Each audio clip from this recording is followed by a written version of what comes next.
اس مناظرے کے دو جملے سن لیجئے گا، سارے مجمع کی توجہ رہے گی میرے ساتھ۔ عزیزان گرامی، امام رضا علیہ السلام، امام علی بن موسیٰ علیہ السلام نے دلیلیں دی ہیں، اور یہ توریت، زبور، انجیل کے اندر سے دلیلیں دی ہیں رسول خدا کی حقانیت پہ۔ اگر سننا چاہیں گے تو میں پورا خون جگر لگاؤں گا۔ آپ جانتے ہیں کہ جب میں باہر سے مناظر ائمہ کے پیش کرتا ہوں تو پھر میں یہاں نہیں ہوتا ہوں، یا مشہد میں ہوتا ہوں یا نجف میں ہوتا ہوں۔ مجمع کی توجہ میرے ساتھ رہے گی۔ عزیزان گرامی، جب پوچھا گیا، مختلف ادیان عالم کے لوگوں نے امام معصوم سے سوال کیا، ہماری کتابوں سے ثابت کیجئے کہ آپ کے نبی کا تذکرہ ہماری کتابوں میں ہو۔ یہودیوں نے کہا، عیسائیوں نے کہا، مجوسیوں نے کہا، ہربیز، ستارہ پرست، اس زمانے میں سابعی جتنے ادیان تھے، حتیٰ ہندو، جب خراسان پہنچے اور امام سے مناظرہ کیا، امام نے تمام ادیان عالم کے تمام بڑے بڑے علماء کو ان کی کتابوں سے ان کی زبان میں جواب دیا۔ یہ میں بہت سوچا کرتا تھا، امام نے ہر عالم کو اسی کی زبان میں جواب کیوں دیا؟ اسی کی کتاب سے جواب دینا تو ضروری تھا، اس کی زبان میں جواب کیوں دیا؟ عربی میں جواب دیتے، اس کی زبان میں جواب دینا اس لیے تاکہ کبھی یہ کوئی نہ کہے کہ پیغمبر امی کے معنی یہ ہیں کہ ان پڑھ تھے۔ ارے جب وسیع ایسے ہیں تو نبی کیسے ہوں گے؟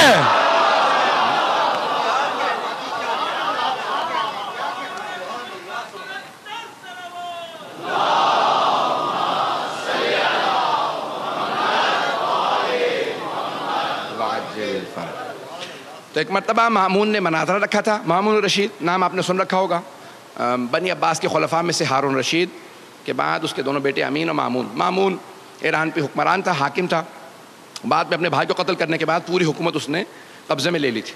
تو اس نے امام رضا علیہ السلام کو خراسان بلوا لیا تھا تاکہ نظر رکھے اور جاسوسی کرتا رہے، اور کسی طرح سے ایک مناظرہ امام کو ہروا دے تاکہ پھر شیعہ امام سے دور ہو جائیں۔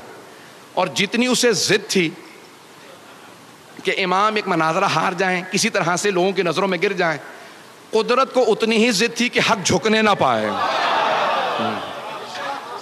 تو اب ایک مرتبہ مامون نے خاموشی سے منصوبہ بنایا اپنے ایک وزیر کے ساتھ، فضل ابن ربی سے کہا کہ بھئی کسی طرح سے دنیا کے جتنے بڑے بڑے ادیان عالم کے سب سے بڑے علماء ہیں، سب کو دعوت دو جو آئیں، آ کے مناظرہ کریں امام رضا سے، تاکہ ایک بھی مناظرہ اگر یہ ہار گئے تو میں تمام شیعوں کے خلاف استعمال کروں گا اور انہیں واپس اپنا دین چھوڑنے پہ مجبور کروں گا۔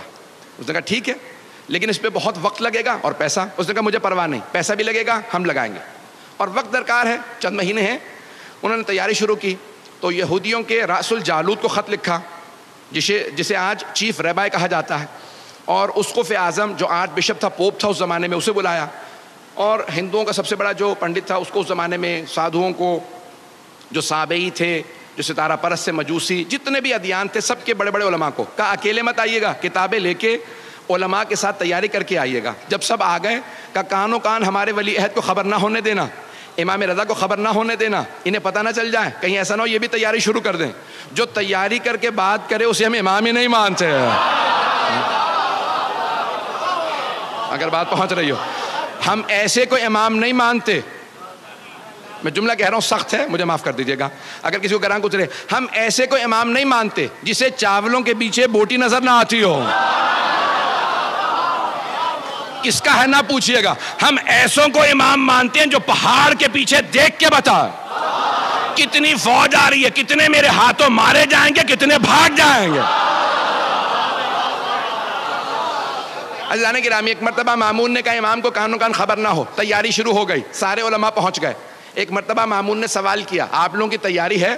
سب نے کہا تیاری تو ہے لیکن ہم عربی نہیں جانتے، ہمیں ایک وسیلے کی ضرورت ہے، پتہ نہیں لوگ ہیں یا نہیں ہے، ہمیں ایک واسطے کی ضرورت ہے جو ہمارا ترجمہ کرتے ہماری بات ان تک۔ کہیں گے یہ تو اور بھی اچھا ہے، جب وہ خود ہی مجھ سے کہیں گے نا مجھے انٹرپریٹر چاہیے، مجھے مترجم چاہیے، مجھے کوئی واسطہ چاہیے بیچ میں، تو بہت اچھا ہوگا۔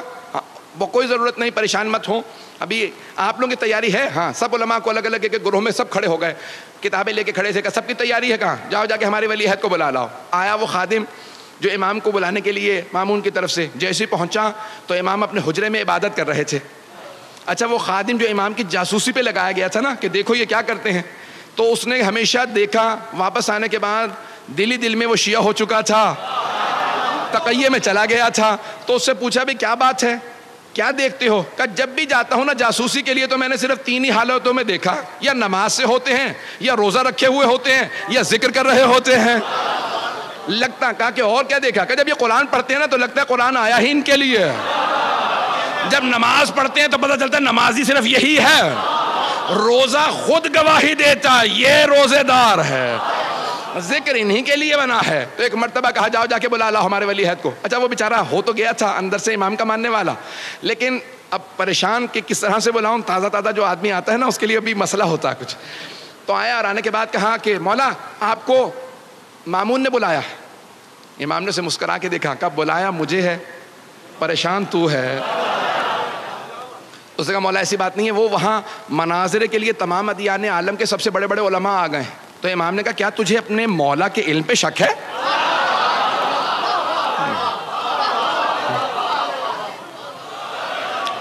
بس ایک مرتبہ امام نے کہا کہ تجھے اپنے مولا کے علم پہ شک ہے؟ اس نے کہا نہیں مولا آپ کے علم پہ کوئی شک نہیں، لیکن مولا یہ جو مناظرہ کرنے والے ہوتے ہیں نا یہ بات ایسی گھما پھرا کے کرتے ہیں کہ سوال کچھ ہوتا ہے جواب کچھ بنتا ہے. تو میں گھبرا یہ رہا ہوں کہ مناظرے کے لیے وہ تو تیاریاں کر کے آئے ہیں. مولا نے کہا سن، چہرہ میرا نہیں مامون کا دیکھنے والا ہوگا. جب میں ہر عالم کو اسی کی زبان میں اسی کی کتاب سے جواب دوں گا تو چہرہ مامون کا دیکھنے والا ہوگا. بس بے وقت نہیں رہا، جلدی مجھے دلیلیں پیش کرنا ہے. امام رضا علیہ السلام پہنچے.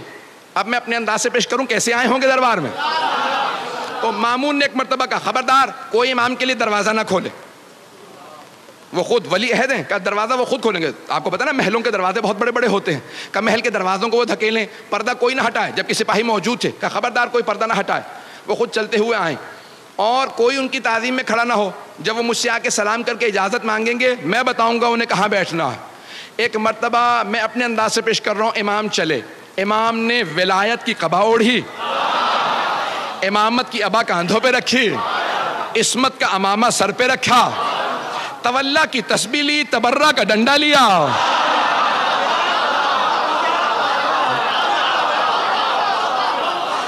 ایک مرتبہ نالین زیب تن کی.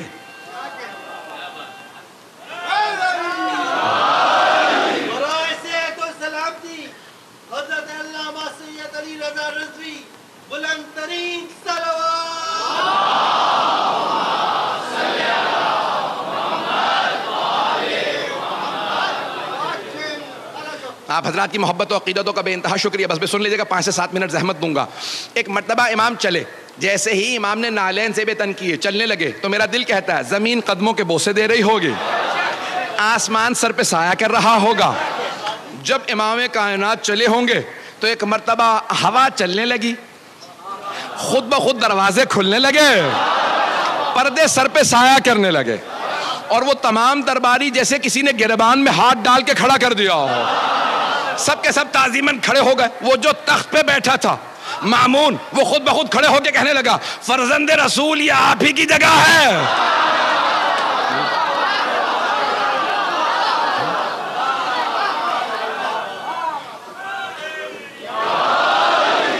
فرزند رسول یہ آپ ہی کی جگہ ہے، آپ تشریف لائیے. مولا نے کہا نہیں میں تیرے تخت پہ نہیں بیٹھوں گا، تیرے تخت سے ظلم کی بو آتی ہے، میرے لیے ممبر لگوا دیا جائے، ہم وارث ممبر ہیں.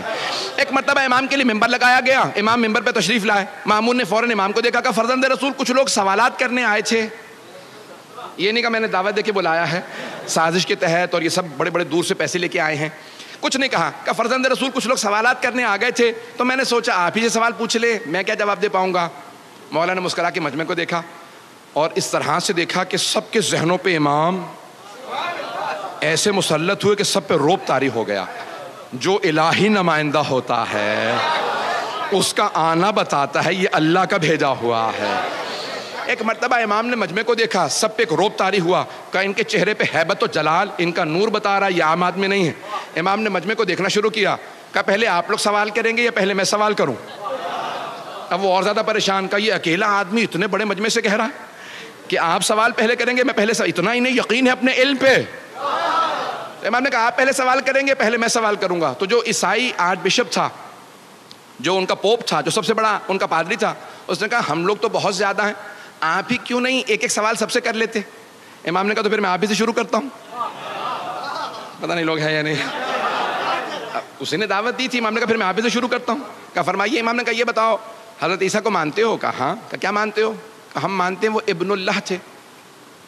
ابن اللہ یعنی اللہ کا بیٹا, سن آف گاڈ. وہ ہم مانتے ہیں کہ حضرت عیسیٰ اللہ کے بیٹے تھے. امام نے کہا میں بھی حضرت عیسیٰ کو مانتا ہوں. حضرت عیسیٰ اللہ کے نبی تھے, اللہ کے بندے تھے, بس نماز روزے میں چور تھے. جیسے آپ خاموش ہو گئے نا, وہ سارا مجمع خاموشی میں چلا گیا کہ یہ امام نے کیا کہہ دیا. لیکن وہ عیسائی آرٹ بشپ چیخنے لگا, کہا کس نے آپ کو مسلمانوں کا عالم کہا؟ وہ حضرت عیسیٰ جن کے لیے پوری زندگی میں کسی نے دن میں دسترخوان نہیں بچھایا, رات میں کسی نے بستر نہیں بچھایا, آپ نے اسے کہہ دیا نماز روزے کے چور تھے. کہ دن میں دسترخوان نہیں لگا, یعنی پوری زندگی روزے رکھے, رات میں کسی نے بستر نہیں بچھایا, وہ پوری رات تہجد پڑھتے تھے, آپ کہتے ہیں نماز روزہ نہیں کرتے تھے. امام نے کہا اچھا تو تم مانتے ہو نماز روزہ کرتے تھے؟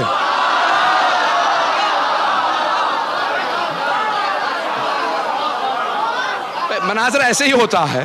امام نے کہا اچھا تو مانتے ہو تم نماز روزہ کرتے تھے؟ کہا ہاں بے شک. جناب عیسیٰ نے پوری زندگی تہجد پڑھی, پوری زندگی نمازیں پڑھی, پوری زندگی روزے رکھے. امام نے کہا اچھا یہ بتا نماز روزہ کیا ہے؟ کہا نماز روزہ عبادت ہے. امام نے کہا پھر سن, جو عبادت کرتا ہے وہ عبد ہوتا ہے, ابن نہیں. جو عبادت کرتا ہے وہ بندہ ہوتا ہے, بیٹا نہیں. پتہ نہیں توجہ ہے یا نہیں. امام نے کہا وہ بندہ ہوتا ہے, بیٹا نہیں. امام نے کہا تیرا سوال. اس نے کہا میرے پاس کوئی سوال نہیں. آپ نے سوال چھوڑا ہی کہاں ہے؟ ہمارے دین کی بنیادیں ہلا دی. ہمارے پورے دین کی بنیاد یہی ہے کہ عیسیٰ اللہ کے بیٹے ہیں. ابھی آپ نے ثابت کر دیا نہیں ہے, کسی اور سے بات کر لیجئے. امام نے فوراً یہودیوں کا رخ کیا, کہا یہودیوں تم جناب موسیٰ تک سارے انبیاء کو مانتے ہو, بعد والے انبیاء کو کیوں نہیں مانتے؟ کہا کیونکہ بعد والے انبیاء نے ویسے معجزات نہیں دکھائے جیسے جناب موسیٰ نے دکھائے تھے. جناب امام رضا علیہ السلام نے فرمایا, کہا قرآن کریم نے کہا کہ جناب موسیٰ نے 2 معجزات دکھائے. جیب میں ہاتھ ڈال کے نکالتے تو ید بیضا تھا, نور نکلتا تھا. ہاتھ میں عصا ہوتا تھا, زمین پہ پھینکتے تو اژدہا میں تبدیل ہو جاتا. کہا 2 معجزات قرآن کریم نے بتائے, تم بتاؤ تم کتنے معجزات مانتے ہو؟ کہا یہی 2 معجزات ہم بھی مانتے ہیں. امام نے کہا اگر بعد والے انبیاء کا میں دکھاؤں, انہوں نے تو اس سے بڑے بڑے معجزات دکھائے. جناب عیسیٰ نے مردوں کو ٹھوکر مار کے کہا قم بإذن ربک, مردہ زندہ کر دیا. ختمی مرتبت نے چاند کے 2 ٹکڑے کر دیے. کہ بعد والے انبیاء نے تو اور بڑے بڑے معجزات دکھائے, تم کیوں نہیں مانتے؟ کہ لیکن وہ بعد والے انبیاء کے معجزات ہم نے خود نہیں دیکھے اس لیے نہیں مانتے.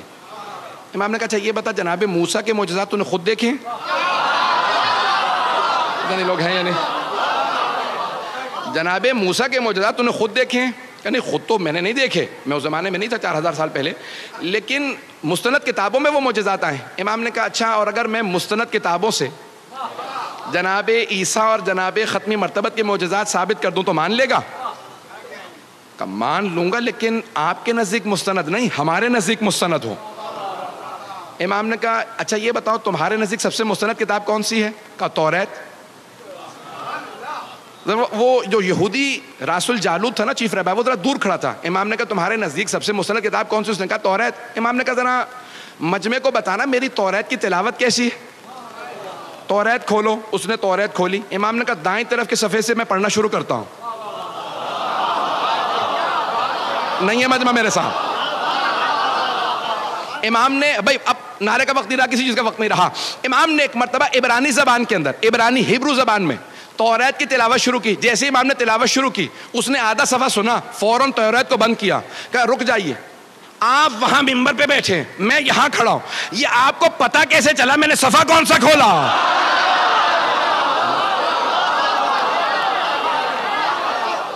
امام نے فرمایا کہا کہ اگر بغیر دیکھے بتا نہ سکوں تو حجت خدا کیسا؟ امام نے کہا ذرا مجمع کو بتا میری توریت کی تلاوت کیسی ہے؟ کہا یوحنا سے لوگوں میں گواہی دیتا ہوں یہ توریت کو مجھ سے بہتر جانتے ہیں, ان کی تلاوت بھی مجھ سے بہتر ہے, ان کا علم بھی مجھ سے زیادہ ہے. امام نے کہا تم نے کہا تھا نا تمہارے نزدیک مستند کتاب ہو, اب میں حوالہ دے رہا ہوں. بائبل 3 کتابوں کا نام ہے. جب کہتے ہیں نا بائبل تو توریت, Old Testament, Psalms of David and the New Testament, تینوں مل کے بائبل بنتی ہیں. اولڈ ٹیسٹمنٹ جو ہے وہ توریت ہے, سامز آف ڈیوڈ زبور ہے, اور نیو ٹیسٹمنٹ انجیل. بات واضح ہو گئی ہے؟ جن کو ابھی تک واضح نہیں ہوئی بعد میں ریکارڈنگ سن لیجیے گا, میری رفتار بڑھتی رہے گی. عزیزان گرامی, امام رضا علیہ السلام نے فرمایا کہ توریت سے حوالہ دے رہا ہوں. کہ تمہاری کتاب ہے مانتے ہو؟ کہا ہاں. امام نے کہا حوالہ چاہیے نا ہمارے نبی کا, بعد والے انبیاء کا. کہا ذرا توریت کھولو. سورہ تمہاری کتاب کا سورہ حبقوق, اس نے فوراً سورہ کھولا. ڈیوٹرونومی انگلش کے اندر. امام نے کہا وہاں پہ آیت نمبر 11 سے لے کے 19 تک میں تلاوت کرتا ہوں اور سنتے چلے جانا. اب سارا مجمع سن رہا ہے, مامون بھی دیکھ رہا ہے کہ کیا ہوتا ہے, یہ توریت سے ثابت کر رہے ہیں. تو ایک مرتبہ امام نے بیان کرنا شروع کیا. امام نے کہا سنو, وَتَجَلَّى رَبُّكَ عربی میں موجود تھا. جب میں اس کا انگریزی میں ترجمہ کر رہا تھا نا کتاب کا, تو میں پریشان ہو رہا تھا. رات کے 12 بجے کے بعد کا وقت تھا کہ یہ 1200 سال پہلے امام رضا نے اس زمانے کی توریت سے حوالہ دیا. توریت, زبور, انجیل کو تبدیل کر دیا گیا, تحریف کر دیا گیا, توجہ, بدل دیا گیا. یہ آج بھی حوالہ موجود ہے یا نہیں؟ 2007 یا 8 کی بات ہے جب میں ترجمہ کر رہا تھا. میں فوراً آن لائن ہوا. اس زمانے میں وائی فائی ابھی دستیاب نہیں تھا. میں نے جا کے دیکھا gospel.com پہ کہ گیٹ وے ٹو بائبل. میں نے دیکھا کہ بھئی یہ موجود ہے یا نہیں, عربی کی عبارت کو, کیونکہ شیخ صدوق نے عربی میں لکھا تھا. میں نے فوراً وہاں ٹائپ کیا تو آج موجودہ توریت میں امام کا حوالہ موجود تھا. میرا یقین اور زیادہ بڑھ گیا. ہم ایسے امام کی امامت کے قائل ہیں کہ جن کی نگاہیں دیکھ لیں توریت بدل جائے گی, لیکن تبدیل ہونے کے بعد بھی 1250 سال بعد جو حوالہ توریت میں رہے گا وہ حوالہ امام نے دیا. امام نے وہ حوالہ دیا. ایک مرتبہ امام نے کہا کھولو. اب وہاں پہ کہا وَتَجَلَّى, اب آپ کے رب نے اپنی وحی کو نازل کیا. وحی کو نازل کیا. Your lord sent his manifestation, انگریزی ترجمہ بھی وہاں پہ موجود ہے کہ آپ کے رب نے اپنے وحی کو نازل کیا. اللہ طور سینا, on Mount Sinai, طور سینا پہ. کہا یہ طور سینا پہ کس پہ وحی نازل ہوئی؟ تو فوراً وہ راس الجالوت نے, یہودیوں کے سب سے بڑے عالم نے کہا جناب موسیٰ پہ, دنیا جانتی ہے جناب موسیٰ پہ وحی آئے. کہا مانتے ہو نا؟ کہا ہاں. کہا ذرا اگلی آیات کی تلاوت کرو. اور وَتَجَلَّى رَبُّكَ, اور تمہارا رب وحی نازل کرے گا علی جبل السعیر. انگریزی میں تھا ماؤنٹ سائر. کا جبل سعیر پہ, ماؤنٹ سائر پہ, جبل سعیر پہ, کوہ سعیر پہ وحی نازل کرے گا. کہا بتاؤ یہ کوہ سعیر پہ کس پہ وحی آئی؟ ایک مرتبہ یہودی عالم خاموش ہو گیا. کہا میں نہیں جانتا.